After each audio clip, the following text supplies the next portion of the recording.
Okay, so in this assignment we're going to look at problems involving the UVATS equation. So question 1.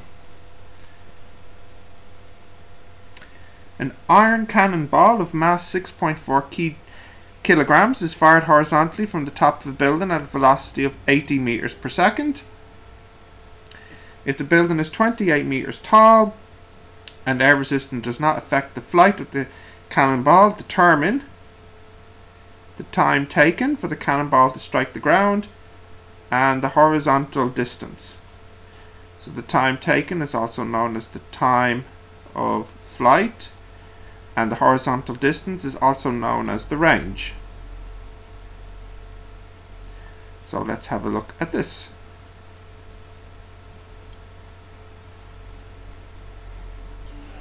And also, actually, just to point out, the other piece of information will be taken for this problem is that it's 28 meters tall.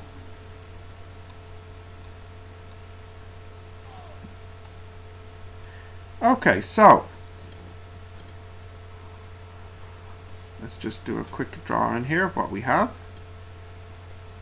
There's our building. It's 28 meters tall. And I'm going to be taking this as the starting point. Now I'm taking that as the origin. So what you're picturing here is this is 0, 0. This is positive, negative, positive, negative. And the particle begins its life here and is fired straight out at 80 meters per second and then comes crashing to the ground here. So, what's special about this place at the end? Well, if we're taking this as the origin, what's special about this location is that it's 28 meters below where it started. So at this particular point, SY equals minus 28. Also, I'll draw this in here.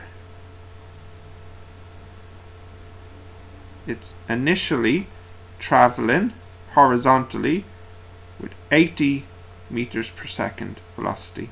So UX equals 80 meters per second. Okay, so we want to find the time taken to go from here to here. So in other words, we want to find the time required to give this value of SY equals minus 28. So that is our equation we want to solve. SY equals minus 28. The formula for SY, that's U T plus a half A T squared. That needs to equal minus 28. And I should say here that the A is only vertical. There's only a downward acceleration in this setup of minus 9.81 meters per second squared. There's no acceleration horizontally. So AX equals 0. Now, vertically, at the beginning, there was no velocity. So UY at the beginning was 0. It's only projected horizontally. Nothing's happening vertically at the start. So that's 0, so that's gone. So here I get minus a half times 9.81 times T squared equals minus 28. So just go down a little bit. That's good because those minuses will cancel each other, and I'll get T squared will equal 28 times 2 divided by 9.81, and then T will be the square root of that. So let's calculate that now on our calculator. 28 times 2 divided by 9.81 and square root that, and I get the answer. The time taken, the time of flight, is going to be 2.39 seconds. Now the next part of the problem was to find the range, or how far it travels horizontally.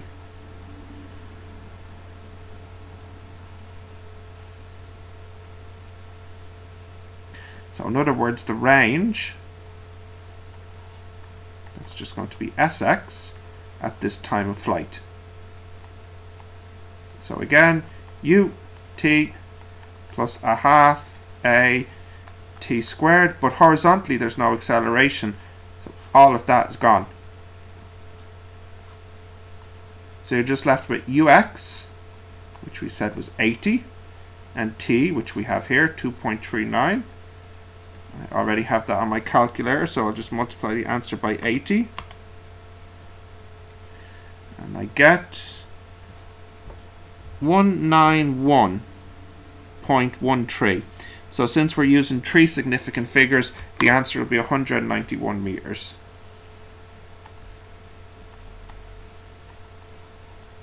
(191 meters).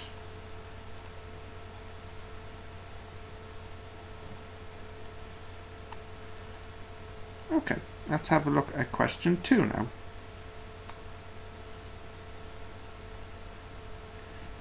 A ball is projected at a velocity of 14 meters per second at an angle of 35 degrees to the horizontal as shown in the diagram. Determine the vertical components of the ball's initial velocity. Determine the time taken for the ball to reach its maximum height. Determine the maximum height reached by the ball. So actually, I can do the first part on the diagram here. We know from class that this part here will be 14 cos 35, and this one here will be 14 sine 35. So that is the vertical component. So we can put that in on our calculator and see what we get. 14 times sine 35 times 14, and we get 8.03.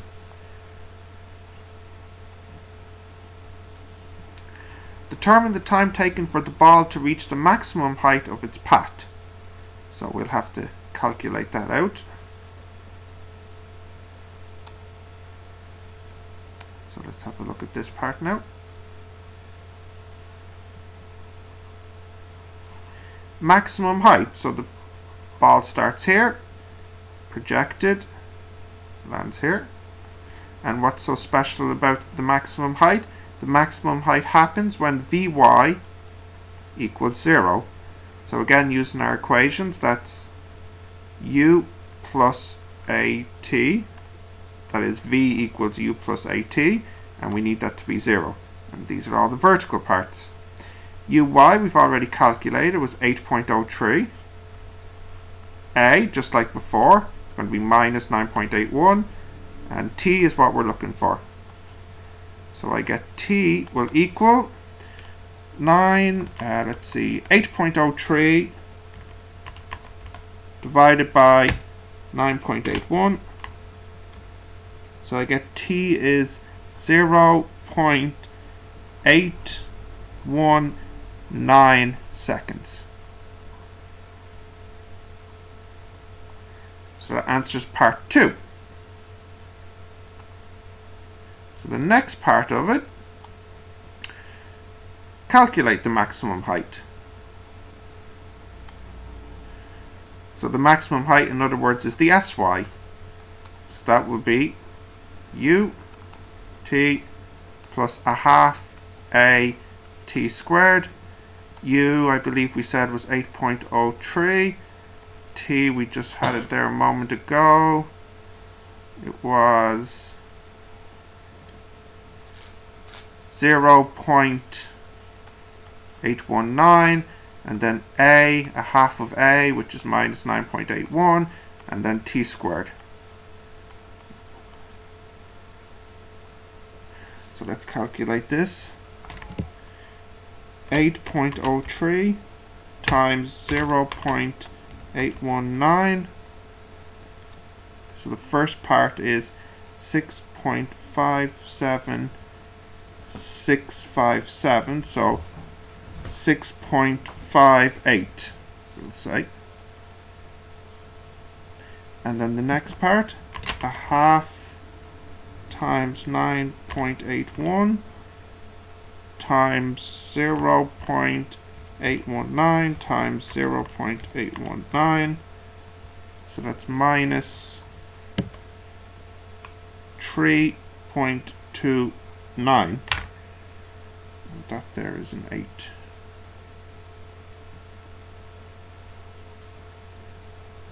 So we get as total 3.289, so actually 3.29 meters.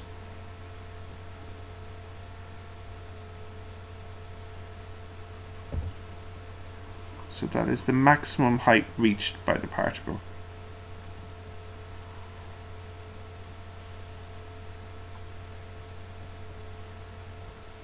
Okay, now time to look at question 3.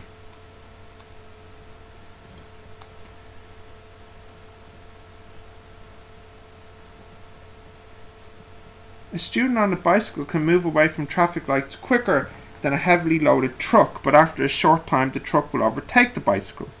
Assume that the student on the bicycle accelerates from rest at 2 meters per second squared. So that is the acceleration of the bicycle for 6 seconds and then continues at a constant speed, whilst at the same time the truck moves from rest at a constant acceleration a. It is found that after a time of 10 seconds the truck and the bicycle have moved the same total distance. And there's all different parts we need to look for here. In fact, the last part of the question is asking you to sketch the graph, but I think it's much more helpful if we do that at the beginning. So let's see what we have as a setup here.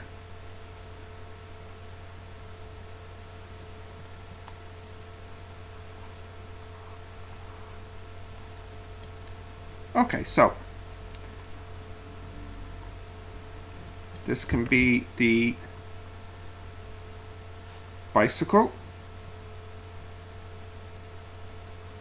and this one here can be the truck time velocity graph. And we know for the bicycle it starts at rest, accelerates, and then travels at a constant speed, whereas the truck just accelerates at a constant acceleration of a. So let's go back and get our numbers out.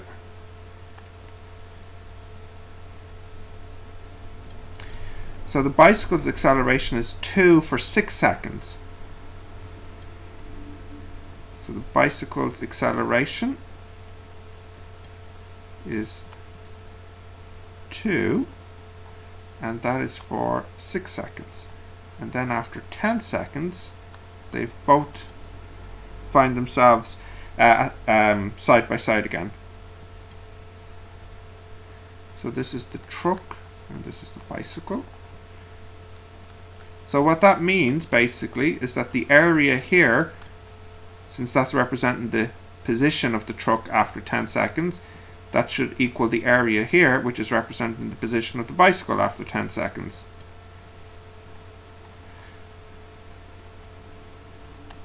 So question 1 is to determine the maximum speed by the bicycle, then calculate the distance and the acceleration and then the speed of the lorry. Okay, well, if we look here, maximum velocity of the bicycle, that's not too bad. We can just use our v equals u, which in this case is 0, times a, which in this case is 2, times t, which is 6. So that's going to be 12 meters per second.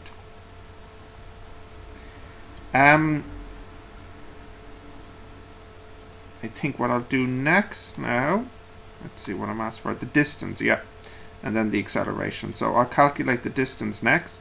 So the distance is going to be this area. So area of the triangle is a half the base. So that's 3 times the height, which is 12, so that's 36. And then the area here, that's the base, which is 4, times the height, which is 12. So 12 times 4 is 48. So the total here is 36 plus 48. Whereas here, well, I'm not sure actually, because I don't know the maximum velocity here, I don't know the acceleration, but I do know the distance here should also be 36 plus 48. So the total distance will be 36 plus 48, which is 84. So the S is 84.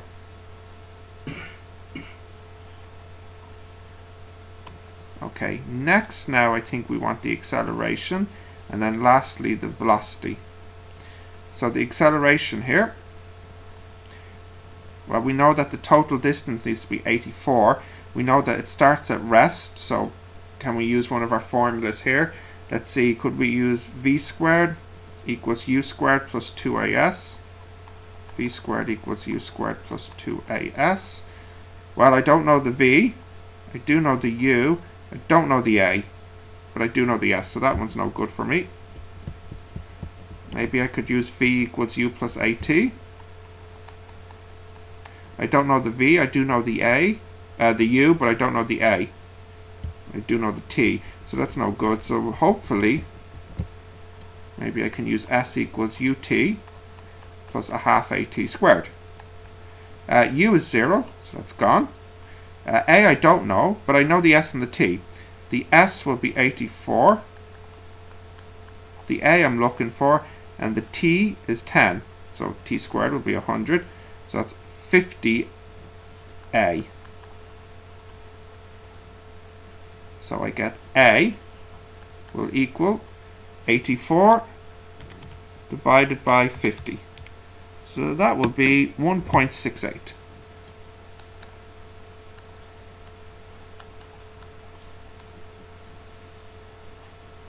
So that is the acceleration, the distance. We also found the maximum velocity of the bicycle is 12, and we also drew the graphs. I think that answers everything in the question. No, the last part is what's the speed of the lorry at the end. So that's the v here. So we'll go with v equals u plus at. The u is 0, so v equals at. The a is 1.68, and the t is 10, so that's very nice. We can do that in our head. The v will be 16.8 meters per second.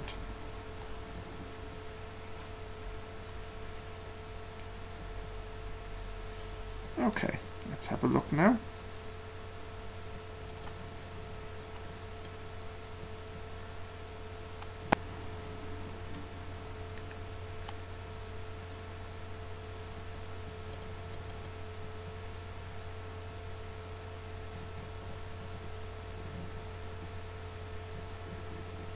Okay, I think this worksheet has only 4 questions. Let me check. Yes, 4 questions only. So we're at the last question now. A child throws a stone from the top edge of a high building standing on level ground. The stone leaves the child's hand at a total height of 65 meters above the ground with a speed of 15 meters per second and angle 30 with the horizontal. Neglecting wind resistance, find the total time that the stone stays in the air before it hits the ground, the horizontal distance from the bottom of the building at which the stone hits the ground. So in fact this is pretty much the same as a question I did earlier, except now it's being projected at an angle. So it's 65 meters above the ground, 15 meters per second, and 30 degrees to the horizontal. So let's have a look at that. So this is number 4. So again, taking this as the origin, and just like before, positive up here, negative here, positive here, negative here, and the particle or the ball is shot at an angle, so we'll travel up and then come crashing down here, and this angle here is 30 degrees, and the speed was 15 I believe, and off the building was 65 meters. So the height, or the drop here I should say, is minus 65. and this initial speed is 15 meters per second. So just like in a previous question, we break this up into the two components. So this one is the 15 cos 30, and this one here is the 15 sine 30, and that's the uy, and that's the ux. And first we'll get the time of flight. Again, solving sy equal to minus 65. So s is ut plus a half a t squared, and that needs to equal minus 65. And remember now, ay will be minus 9.81, and ax will equal 0. Okay. And these, of course, are y's. So uy is 15 sine 30 t, and then a half a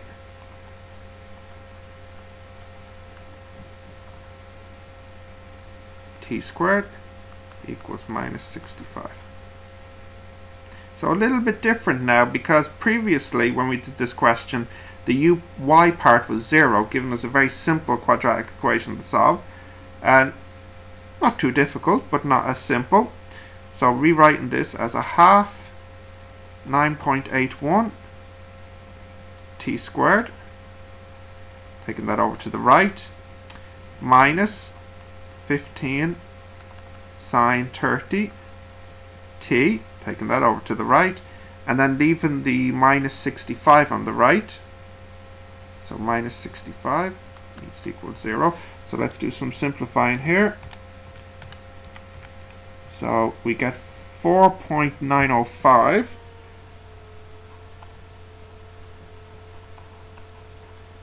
t squared, and then 15 sine 30 is going to be 7.5 minus 65 equals 0. I think I'll get rid of that a in the front. So 7.5 divided by 4.905, that would be 1.529, and then dividing the 65 as well, 65 divided by 4.905, that would be 13.252.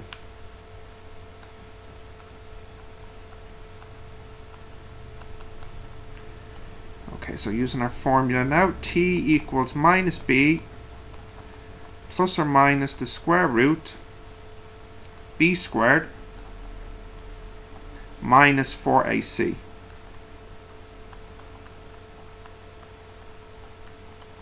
All over 2a. So let's calculate that. 1.529 squared plus 4 times 13.252, and then square root that. I get 7.44.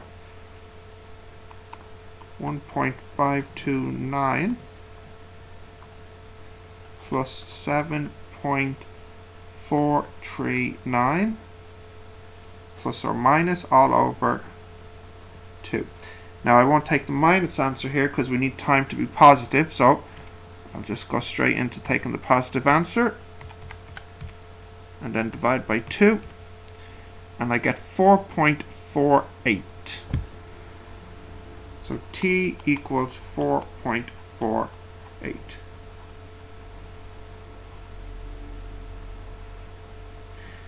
The second part of it was to calculate the range, which I might be able to fit in here at the bottom of the page. The range will equal Sx, which in this case will be ut plus a half at squared. But the nice thing about the range is there's no acceleration horizontally, so that's gone. So the range will just equal ut, which was 15 cos 30 times the t, which we have, And that will equal cos 30, I think, is root 3 over 2 times 15 times 4.48. So 58.19, so 58.2. That is the range.